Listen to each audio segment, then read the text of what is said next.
देखिए, supreme court ने जो बोला है कि पैलेट गन्स एक्सेप्शनल सर्कमस्टांसेस में यूज़ हो सकते हैं, इसमें दो चीज़ है। नंबर वन, कि क्या वो एक्सेप्शनल सर्कमस्टांसेस पीसफुल प्रोटेस्टर्स ने क्रिएट किया था 20 जुलाई को। 20 जुलाई को तो एक पीसफुल प्रोटेस्ट चल रहा था, एक पीसफुल मार्च निकला था, उस पर पैलेट गन चलाने वाली कोई ऐसी बात ही नहीं हुई थी।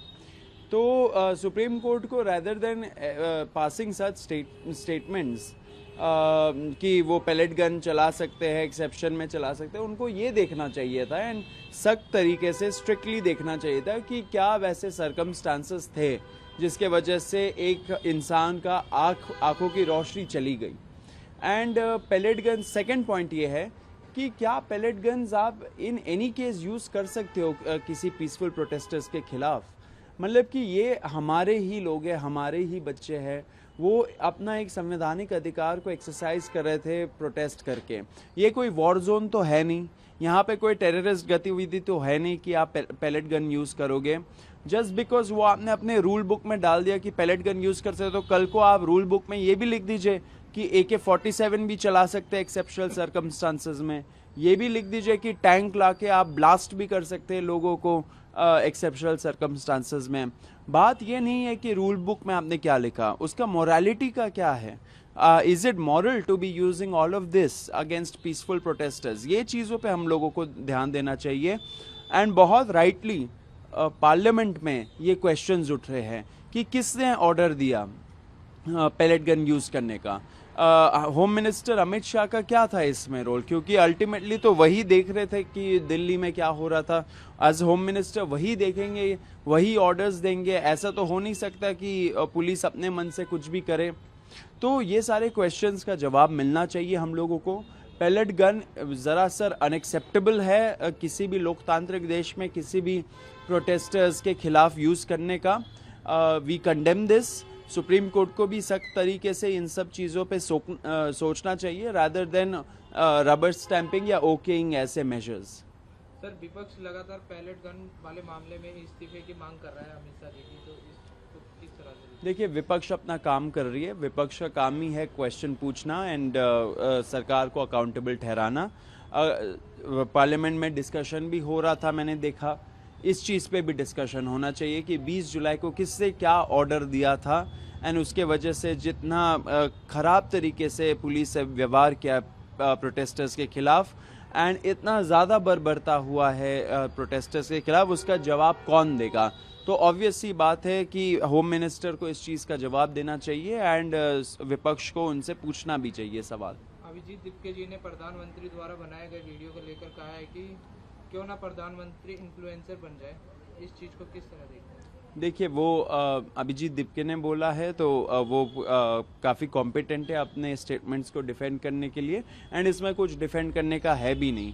उन्होंने जो बोला कि कहीं ना कहीं पूरे जेनजी को, पूरे यंग जनरेशन को लगा कि सरकार ने उनकी बात नहीं सुनी बहुत लंबे टाइम तक।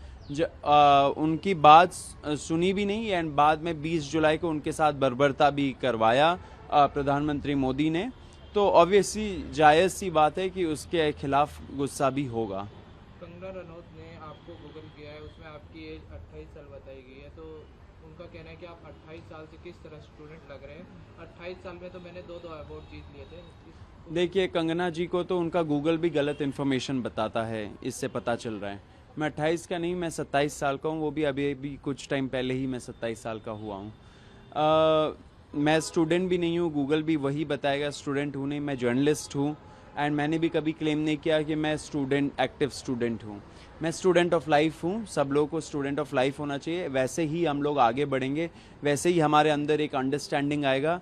हमारा एज भले ही ज़्यादा हो या किसी का भी एज ज़्यादा हो, अगर वो स्टूडेंट ऑफ लाइफ नहीं है, ज़िंदगी से वो सीख नहीं रहे, तो फिर विजडम भी नहीं आएगा। कंगना जी को भी ये समझना चाहिए कि ऐसे स्टूडेंट ऑफ लाइफ बनना चाहिए उनको भी।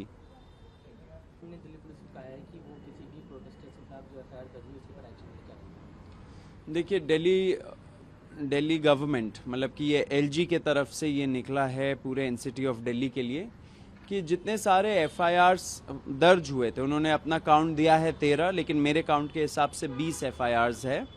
वो सारे FIRs पे कोई फर्दर एक्शन नहीं होगा एंड उसको एक तरीके से लिखा गया है कि it should be treated as closed. तो it's a good development, positive development है। जो सरकार ने वादा किया था कि FIRs को विड्रॉ किया जाएगा, वो स्पेसिफिक सेंटेंस इस ऑर्डर में नहीं लिखा हुआ है। हम सरकार से सरकार ने फिर से बातचीत करने के लिए बुलाया है। जब हम लोग बातचीत करेंगे, हम सरकार को बोलेंगे कि ये टर्म यूज़ होना चाहिए कि FIRs को विड्रॉ किया जाएगा। देखिए, उस पर एक और चीज़ लिखा हुआ है कि जो भी अरेस्टेड है या डिटेन्ड है, उनको भी जल्द से जल्द एक्सपीडिशियसली छोड़ा जाएगा। इंडिया में एक्सपीडिशियसली का जो टर्म है, उससे कुछ फ़र्क नहीं पड़ता है, इमीडिएटली टर्म यूज़ करना चाहिए था। ये सारे चीज़ें करके सरकार झांसा ना दे लोगों को, हम यही बोलेंगे। सही तरीके से अमल करिए, ऑनेस्ट तरीके से अमल करिए, क्योंकि आपने पूरे देश भर के सामने युवाओं से एक वादा किया था, वो वादा पे आप खड़े रहिए। अभी दिल्ली का आया है, यूनियन गवर्नमेंट की तरफ से जो अश्योरेंस आना था वो अभी तक आया नहीं है। सरकार बोल रही है कि वो एक ड्राफ्ट जो उन्होंने तैयार किया है लैंग्वेज का, वो हमारे साथ शेयर करेंगे। हमें आशा है कि वो ड्राफ्ट सब कुछ कवर करेगा यूनियन गवर्नमेंट के लिए। एंड जो दूसरे स्टेट्स है जहाँ पे छात्रों को प्रॉब्लम हो रहा है, महाराष्ट्र में, गोवा में, यूपी में, राजस्थान में, मध्य प्रदेश में, इन सारे स्टेट्स में भी मुझे आशा है कि जल्द से जल्द सरकार वहाँ की सरकारें ये नोटिफिकेशन निकालेंगी, FIRs विड्रॉ करेंगी एंड गारंटी देंगी कि फ्यूचर में भी कोई एक्शन नहीं होगा। टाइम वेस्ट हो रहा है बहुत ज़्यादा, बहुत दिन हो गए ऑलरेडी। हम डिमांड करते हैं कि ये प्रोसेस जल्द से जल्द ख़त्म हो, एक्सपीडिशियसली नहीं लेकिन इमीडिएटली ख़त्म हो।